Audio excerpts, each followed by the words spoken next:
morning, everybody online.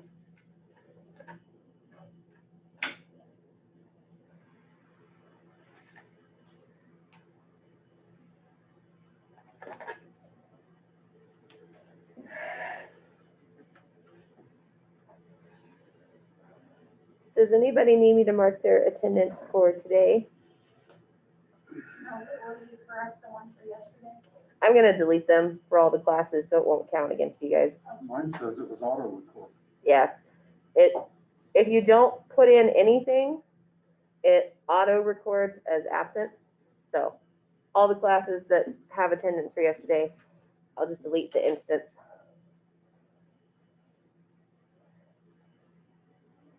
Okay, it looks like everybody got that. So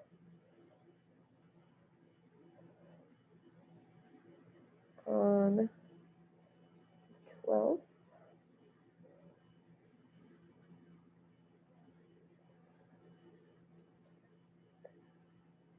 Okay. Did you guys have a enjoyable long weekend? Yeah, long weekends are great. Should have long weekends every weekend. If you work at the INL, you will. 3-day weekend every week.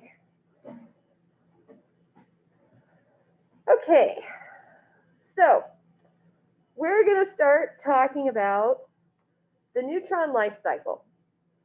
We've talked about how we need a certain amount of energy in our neutrons to create fission. We've talked about how we want to run a reactor on delayed fissions. We've talked about how we scatter our neutrons to slow them down so they're at that correct energy. Now we're going to talk about what it looks like to be a neutron in a core, how it's born and goes through the cycle to become usable, which is going to lead us into K-effective calculations and a very, very important concept, reactivity calculations. Before we jump into that, any questions on the previous material? Yeah, Katie. This is just real quick. For the calculation, where is that? Oh, calculate the atomic weight boron. Don't you have to have like two, because it says B10 and B11 are mass. Don't you have to have like two, so like a percentage of each to make that all? That is true. And when you look that up, say in the chart of nuclides, that number has automatically accounted for the natural isotope. So, or like in the periodic table, when they give the weight, that's for all of the naturally existing isotopes. Oh. You don't have to calculate anything? Well, so I think, does it ask you for a specific isotope? Yeah, B10 and B11. Yeah. So I'm asking you to separate them out, right? Right. So instead of that number where it does all the existing isotopes and say, okay, Just those two. right, because this has this many neutrons and this many protons, what's the atomic weight? Okay. I think I just added them together and divided by 2. I think I did it right. That's not correct. No. Did you guys do this in chemistry, atomic weights at all? We didn't calculate them. We just used them when we were doing the, what's it called? Like we take all the coulombs. Yeah, I had to look it up how to do it. Okay. That's the only time you do And they cover that in the DOE reading, right? Yeah, I'm So trying there's- to figure out how to do it based on that too. Okay. If you, It's fine. you can also come to one of my office hours if you have a question, I can show you how to do that. Is that, we're talking about the percentages multiplied by the masses, Yeah, I think then multiplied or added to the Yes. I think that's correct. I don't have it in front of me, but that sounds like it's correct. Yeah, I looked it up in the DOE handbook and it was really easy to figure out. Joe? the isotopic abundances by percentage, I noticed that they're only listed for certain types of isotopes. Why is that? Did the other ones not have abundance?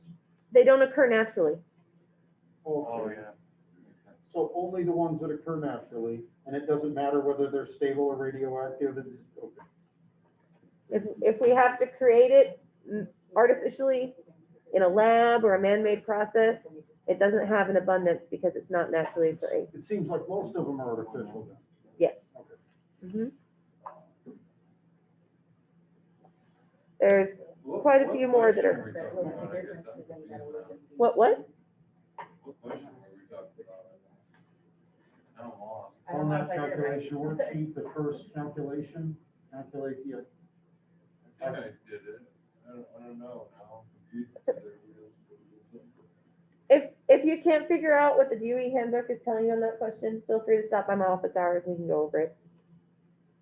I probably just looked into it more than I should have.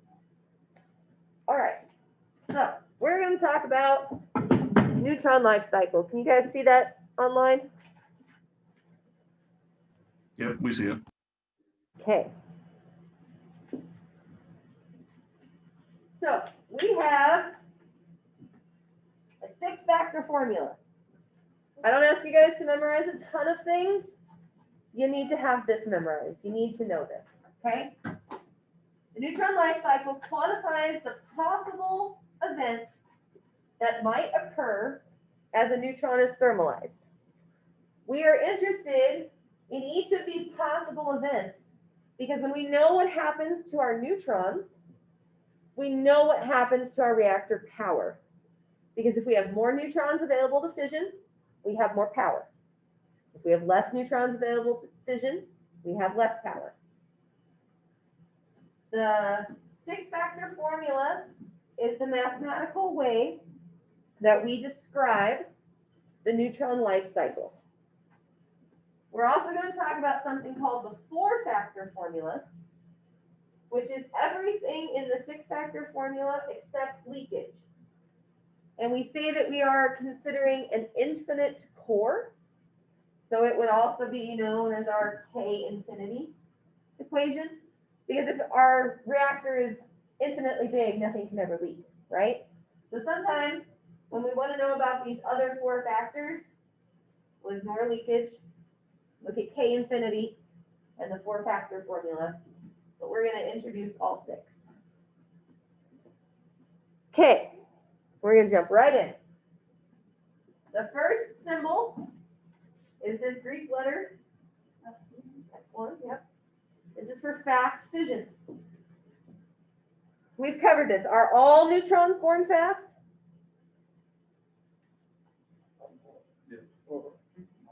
Yes. I think so. All neutrons are born fast. We have to slow them down. There's some born promptly and some that are delayed, but both of those prompt and delayed neutrons are still born fast.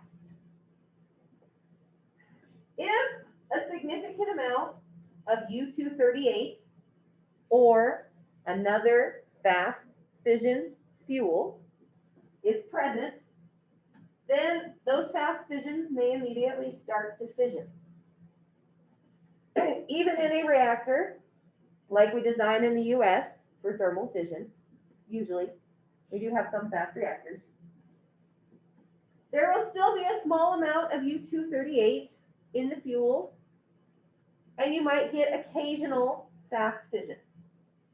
Who remembers from materials why we want to avoid fast fission?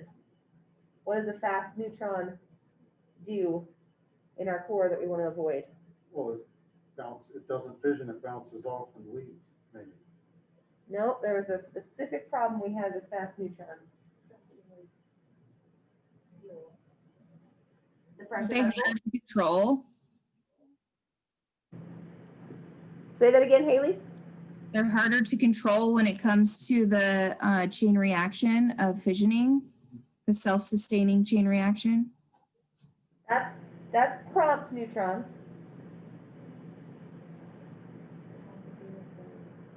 Fast neutron flux was the primary cause of pressure vessel embrittlement. When we have a lot of fast neutrons bouncing around inside our pressure vessel, we brittle our pressure vessel steel. We don't want that. Okay? So, fast fission. Resonance escape probability. Probability P. Symbol is P. Okay? Again, if significant U-238 is present, some neutrons will be captured in its 6 resonances as they move through the epithermal range.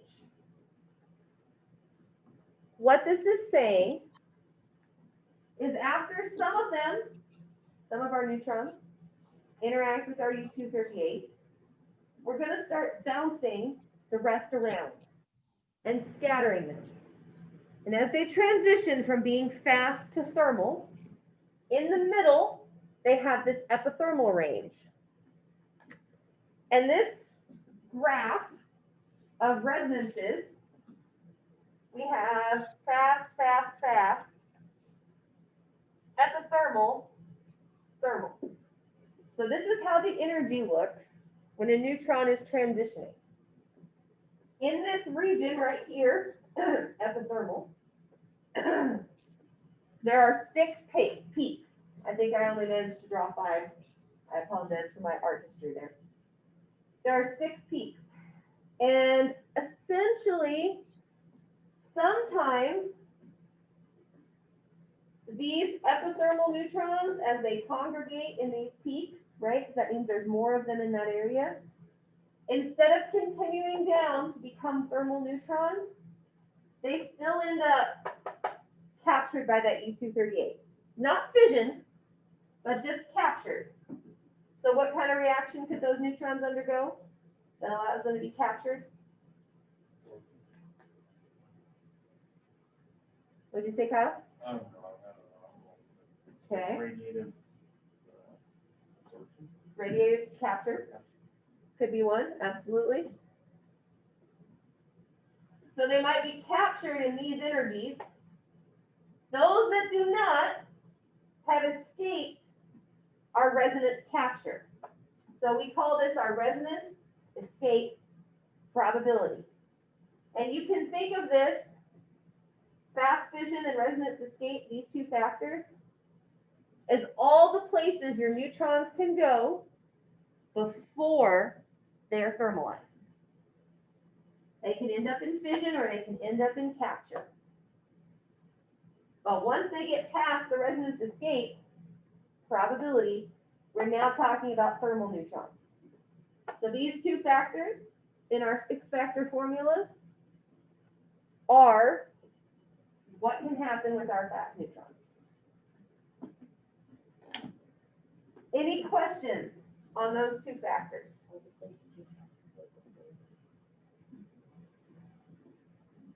Okay. With fast neutrons, those are the 2 things that can happen. There's also leakage, but these, Those 2 things can happen to fast neutrons. yeah, there's also leakage that happens to both. But these are what the only things the fast neutrons can do in the core is how I should say that. That is more correct.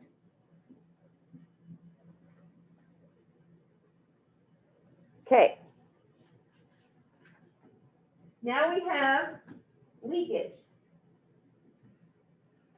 If your fast neutron leaks out of the reactor, we have capital L sub F for our fast leakage.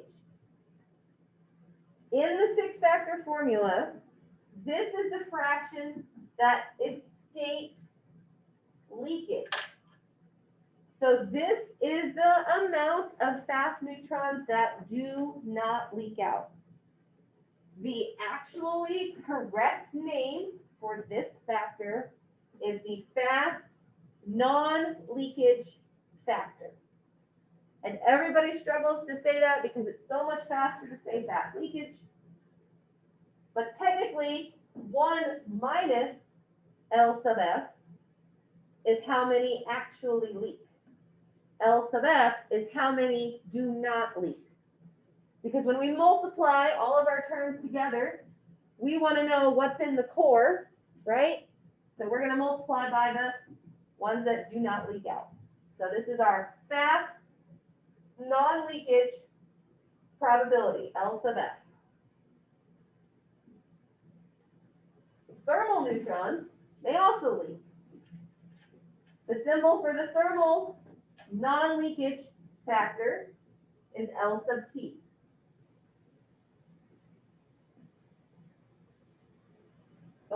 The fraction of thermal neutrons that do leak out would be 1 minus L sub T. So this is our fast non-leakage factor. This is our thermal non-leakage factor.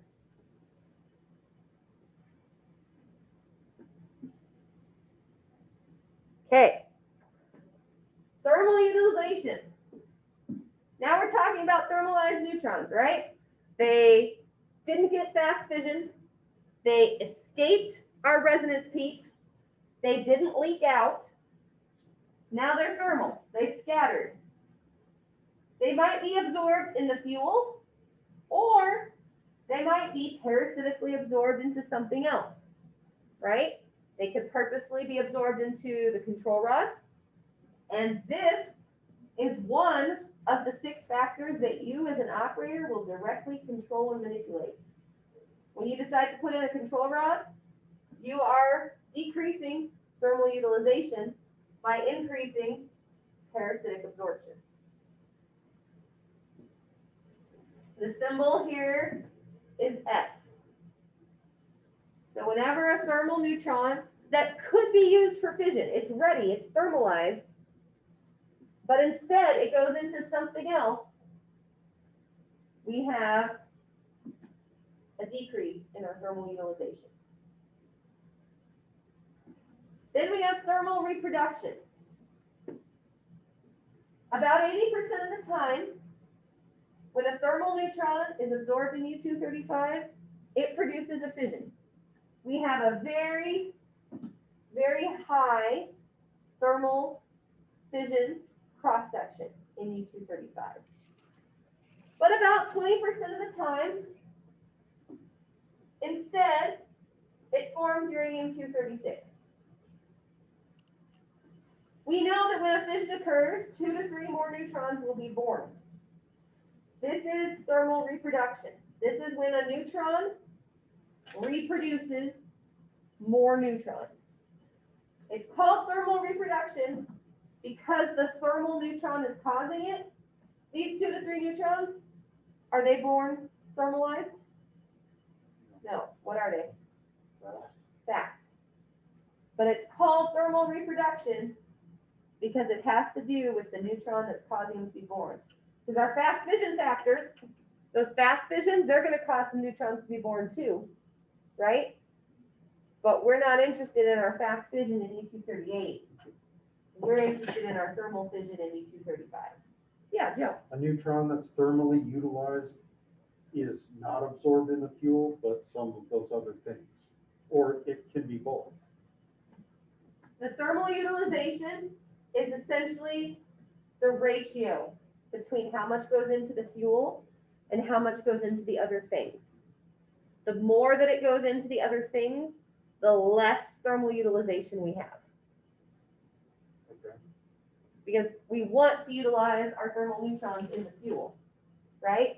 So if 100% of our neutrons went into the fuel, we'd have 100% thermal utilization. Does that make sense? Yeah. Okay. This thermal reproduction factor has to do with the type of fuel. This is the symbol for your cross-section for fission. This is your symbol for cross-section for absorption. And it's simply that ratio, right, where we get this 80 and 20% of how much it's going to fission versus end up absorbed in another way. So this term is decided by the engineers who designed the fuel for your reactor. And it stays constant pretty much always for your reactor. There can be a little change as you have burn up and you're producing a little bit more plutonium and other things in your fuel, can change a little. But this is pretty much set by the fuel that's used. Now, I gave you these 6 factors, but I said that we're going to talk about a life cycle. So let's look at how these cycle in a core. Okay? So first here, fast neutrons produced by thermal fission. Here's our first term, right? How many of our neutrons are just born? 2 to 3. Yeah, we start with that. Per fission. In reality, it's going to be hundreds of thousands across all the fissions in all your fuel, right? Okay. Then our fast neutrons, they might leak before they do anything. So the first thing that's going to happen in our cycle is we might lose some, right? So here's how many leak out, which means our non-leakage neutrons continue in our cycle, right? Now, who remembers what the factor Ability. for P is? Yep, resonance escape. So here, now they're going to start bouncing around and scattering and thermalizing, but some of them will never make it to thermal energies.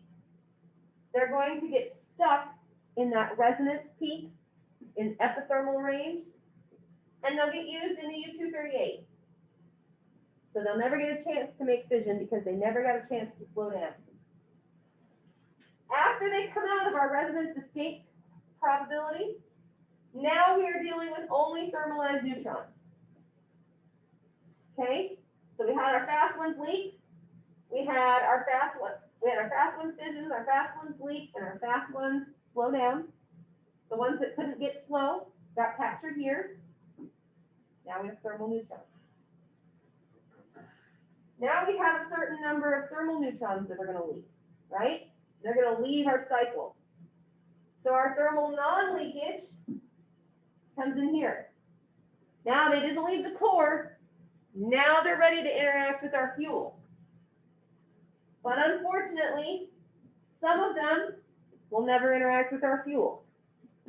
Some will get absorbed into the control rods. Some will get absorbed into the water, specifically making a radioactive isotope from the oxygen. It'll be activated nitrogen-16, right? We get some radioactive gas that comes off our water. You guys remember that from materials? That's what these neutrons do. All the things except fission. But there are a certain number of these that do end up in the fuel, right? They're going to continue into fuel, and then they're going to cause a fission. Some are not going to, right? So here, this whole section right here is our thermal utilization.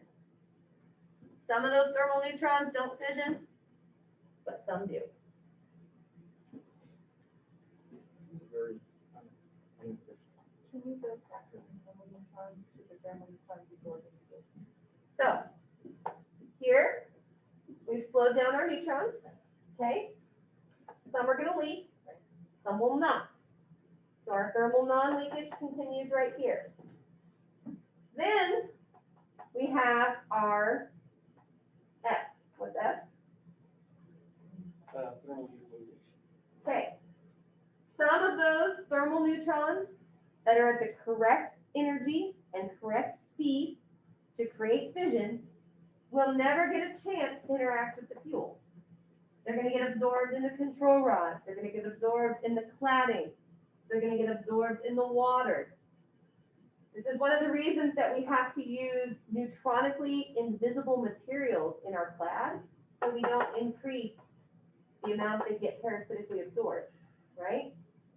But some of them don't end up here. They do go to the fuel. And so once they go into the fuel, some are going to produce a reaction other than fission, and the rest will fission. And that is our thermal reproduction. Do you have a question, Joe? Where on the right side of the chart did you reference fission? Was it up by E or down Yeah. by U238? This is our fast fission. Okay. This is how many, right? Our fast fission factor. This is how many fission right away when they're fast. And then some leak, and then some never slow down. And then finally, we get to slow, but some of those leak. Now we're in the core and we're slow. Now we're in the fuel and we're slow. Now we've actually produced fission with a slow neutron in the core.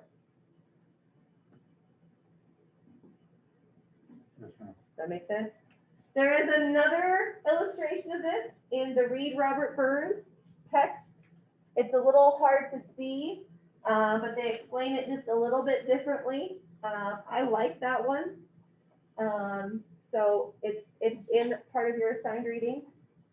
If you have trouble seeing it, let me know. I can try to find a copy that's a little bit better quality. Where are we seeing assigned reading? I saw last week, it was just in the. So if you go in the syllabus, in the little table that tells you our topics for each week, it tells you the chapters in Read Robert Byrne or in the Orange Tucker book or the DOE handbook. You can have assignments in all three of those. I also really, really like the way Tucker describes this when he talks about it in the book. He makes it very intuitive and not technical. So if you take that reading and then take a look at this chart again, this diagram, I think with the two, you guys will really understand this. Because he's going to make it non-technical, and then here's our technical representation, right? You know, one slide back, I tried pulling it up, and that slide is not This one? mine, I guess. Yes, it's. Okay, I can re-upload the PowerPoint. Is it working for everyone else? Okay. Mine works. Maybe re-download yours, but if it still isn't working, Kyle, let me know, and I can send you a copy or something. This is what you're talking about, the one. Yes, That's pretty tough. yeah. Yes. This is one of my favorite ways for it to be represented. I can send you another one of those if you want. And I can be able to read what it's. What slide are we missing? Kyle's saying this slide is not in his PowerPoint. Oh, mine looks like. Ah, But mine just does that. I think. I don't okay. think it's anything unique. If you download it again and it still does that, let me know and I can email you a copy or something. It's just that slide, I think it should be a Okay. Any questions on our neutron life cycle? Okay. To answer your question, yes, Caden, we are going to calculate this.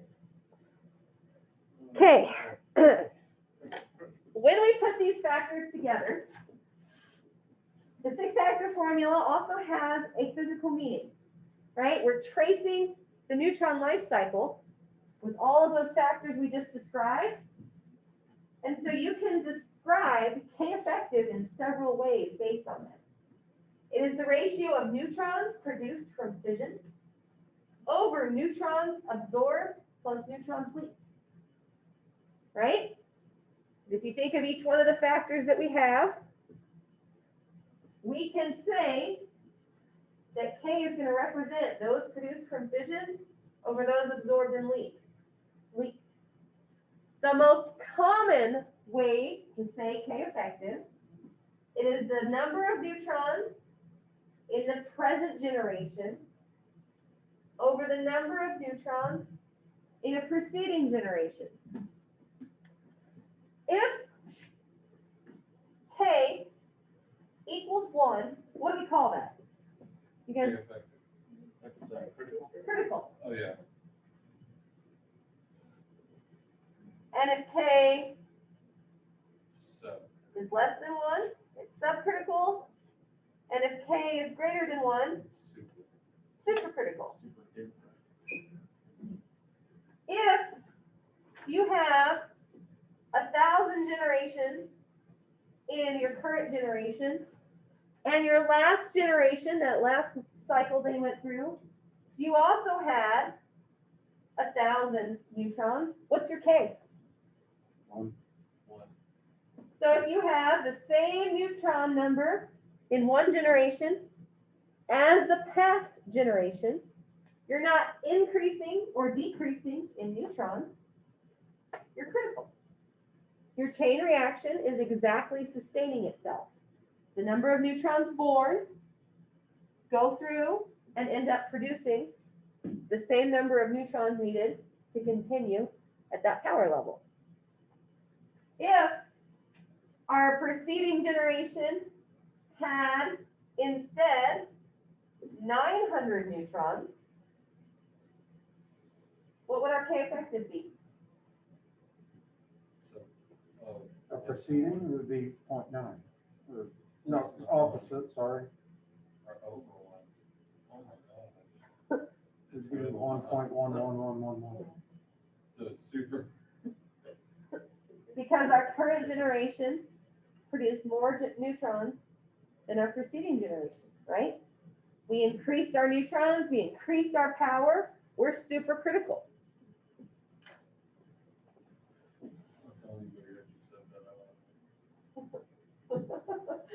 Okay, what if our preceding generation had 1,200 neutrons? Now what's our K effective? 0.833. 0.833. Why are we subcritical here? Yes? And tell me physically about the neutrons. Why do we know we're subcritical? Because We you're have not producing as much as you're capturing. There's less present. There's less in the current generation than there were in the preceding generation. So this K around 1 that tells us if we're supercritical, subcritical, or critical is physically telling us how many neutrons are being produced in each generation that are available to then go create fission. So this isn't just arbitrarily picking the number 1. This is physically telling us about what's happening to the neutrons in the core. Does that make sense to you guys? Okay.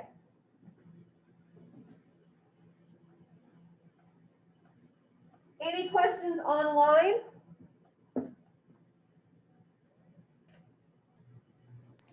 So far, I think I'm good. Okay. Sorry, I just saw some of these chats. Can you see it now, Jennifer? Or are you missing the whole slide like Kyle is?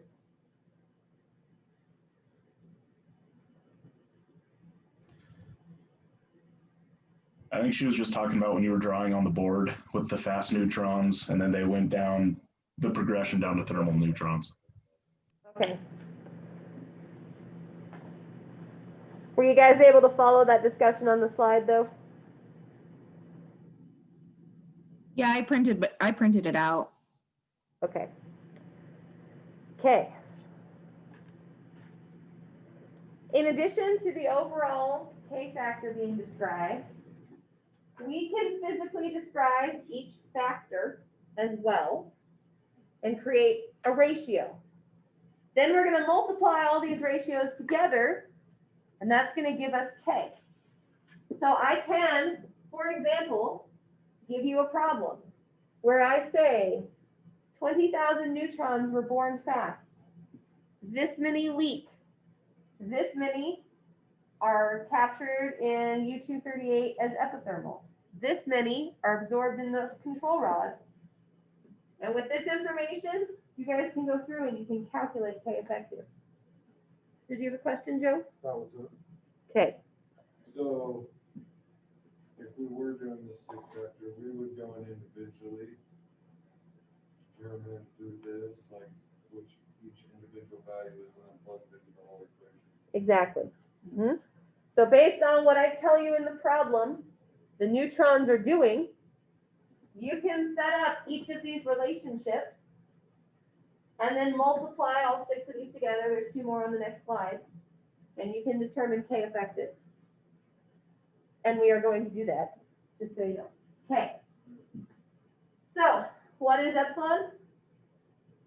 That's neutron. What's the name of this factor? Symbol for fission. Fast fission factor. It is the total number of fast neutrons produced from fast and thermal fission over the number of fast neutrons produced from thermal fission. We want to run on thermal fission. We want more thermal fissions. But we're always going to have some produced from our fast fission. What's this factor? Leakage for gas. Someone online, tell me what this L sub F is. It's the non-leakage of fast neutrons. Exactly, a fast non-leakage factor. It's the total number of fast neutrons that escape leakage. So it's the total number of fast neutrons that do not leak over our total number of fast neutrons. Right? We've got all of our fast neutrons produced from fast and thermal fission. Underneath, however many don't leak. Down in the classroom, what's this factor? Resonance escape probability.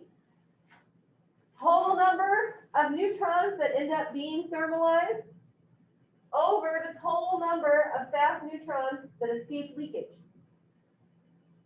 So however many end up making it to thermalize over the total number that exists is the number that got stuck in those resonance peaks.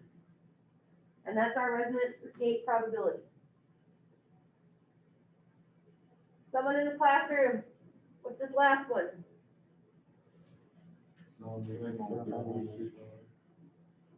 Thermal non-leakage factor. These are non-leakage?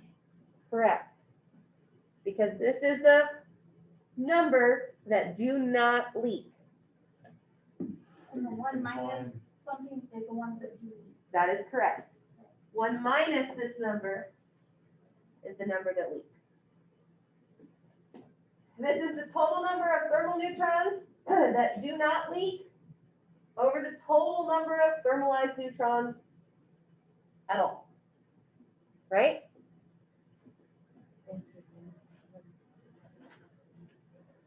Someone online, what's the name of this next factor? The first one on this page.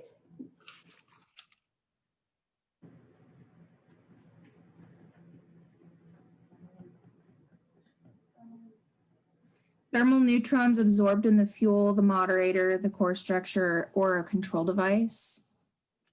Yes, and what's it called? The thermal utilization factor. That's correct. And this is the ratio of the thermal neutrons absorbed in the fuel over the total number that escapes leakage. So once we've dealt with leakage, the ones that remain in the core, all of those underneath the ones that get absorbed in the fuel is our thermal utilization. Someone else online, what's this last factor? What's it called? Thermal reproduction factor. Thermal reproduction, exactly. This can be stated 2 ways pretty equally. Thermal neutrons captured in the fuel, which cause fission, over the total number absorbed in the fuel, right? So this is kind of looking at here. They've been utilized, they've been in the fuel. Now they're going to actually cause fission over all of the ones that could be absorbed in the fuel. Or you can look at this as the number of fast neutrons produced from thermal fission over the thermal neutrons absorbed in the fuel. Think about this wording for a minute. Someone explain to me why this is the same as this.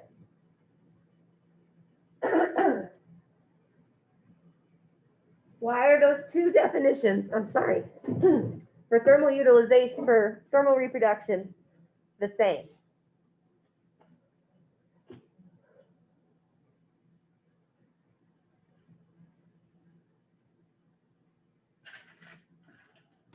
Is it because fission always produces fast neutrons, even if it's from a thermal neutron? Exactly.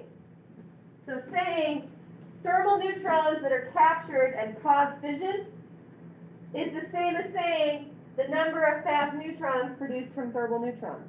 Because every one of these neutrons captured causing fission is going to release a certain number of fast neutrons when they fission. So these are the same. Exactly, Jack. Does everyone understand why these are the same? Why we can say that when we're talking about our fuel cycle? Okay.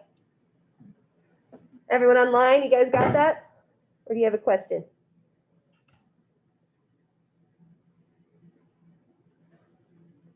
Okay. Oh, look, I do have a better quality image of this. Okay. This is the way it's diagrammed in the Reed Robert Byrne book. That's the book that I was taught reactor theory from when I became a reactor operator. So I really like this way of drawing it, probably because it's how I first learned it and I'm very familiar with it. I think the other diagram that I have has a little more detail written on it. But now that we've covered that, we should be able to explain this, right? So this N, for those of you who are online, watch the screen. This N right here, this is our existing neutron generation. First, it's going to cause some fast fissions. Then those fast neutrons are going to have some that leak. So our non-leakage neutrons continue. Then as they slow down, some are going to get absorbed in those resonance peaks. Those no longer matter. Those that escape the resonance escape probability are going to continue, and now they're thermal. Some of our thermal neutrons will leak. The non-leakage neutrons, maybe you're going to get absorbed in something other than the fuel, right? But the ones that continue and get absorbed into the fuel, what's this factor? T sub F. Nope, we just did our L sub F up here. Leakage. Thermal utilization. Yes, we're going to go into the fuel. Then some absorbed by the fuel won't create fission, but the ones that do are our thermal reproduction. And at the end, we have our next generation of neutrons. That will start this whole cycle over again. So, Do you have a question, Kyle? the third, yeah, no, I just remember the effect, I just gotta remember that has to do with the So, why don't you come tell me how far you've got? You wanted me to do this again? Come show me how far you've got, and then I'll fill in where you're struggling.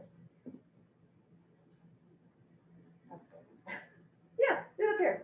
We're going to be practicing for oral boards. Is that how you spell absorption? I feel like that's, No, I think that's a typo. okay.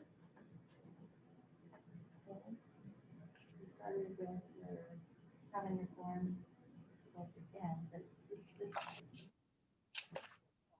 We didn't actually draw any of the symbols for the factors on this. This is just how many neutrons we have in this generation. I need to just get this one on my mind right now. No, you can totally transpose them together. You just have to tell me where each factor goes. Well, thanks to Joe, we already know that once you're, it's either your existing neutron.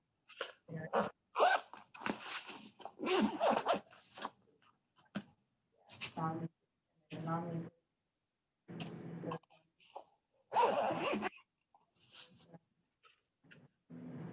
To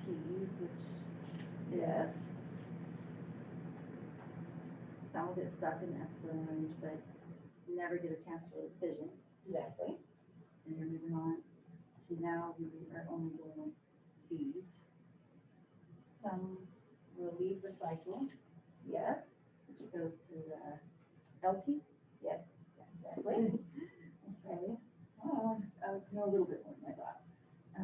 These are ready to interact with fuel, but some go into water and some go to the fuel. Okay, what's that factor? F. Exactly. And then now in 4, we're getting towards thermal utilization. So The this ones This that, was our thermal utilization right here, right? right, yes, I'm sorry. So Then the now, ones go to the fuel, but some go to fission. this should say thermal reproduction. Oh, And then that's going to stay here. okay. This is our reproduction. And so then this right here is how many fast fission. So that should say thermal reproduction. Okay. And this fast fission, that's our first factor. And And remember this equation from the slide earlier? okay, yes. This is telling you how many are absorbed and create fission and how many are just absorbed. And this has to do with the size. Okay. So that's what those symbols in that equation are. Thank you. Okay. So you mostly had it to tell. Okay. I'll leave those up for just a minute so you guys can copy down if you want where the factors are in this cycle. For those of you who are online, right here, what's the symbol for the fast fission factor? Oh.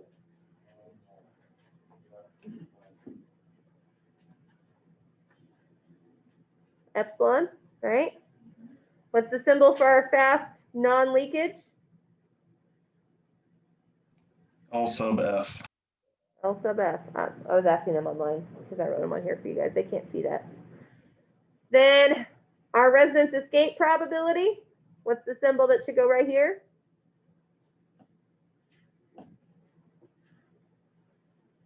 P. P. Yep. Then we have some leak. So what's the symbol for those that don't leak at thermal energies?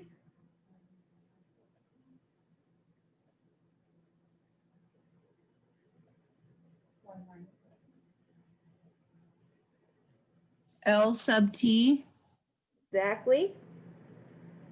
Right here, this is our thermal utilization. What's the symbol that goes in this section? F. Yes. And so that makes this our last factor. What is it? N. That's the Greek letter eta, just so you guys know, this funny looking in.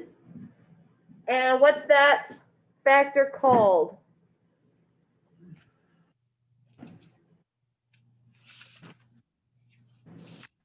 Thermal reproduction. Yes. Good job, guys. Okay. This is going to be very important.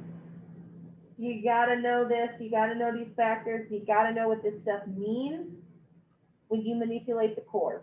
And we will talk about that, and I'll make sure you guys understand that. But you got to know this. So please ask me questions if you don't understand. Please make sure you're doing the reading.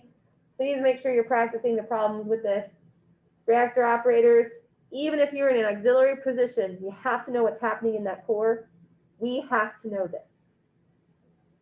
Any questions right now?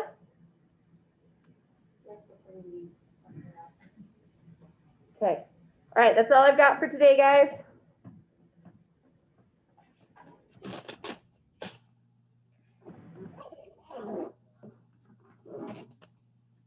You what? I think Capstone attendance is the same thing. Yeah, all of the ones that have attendance for yesterday, I'll delete them. It won't count against you guys.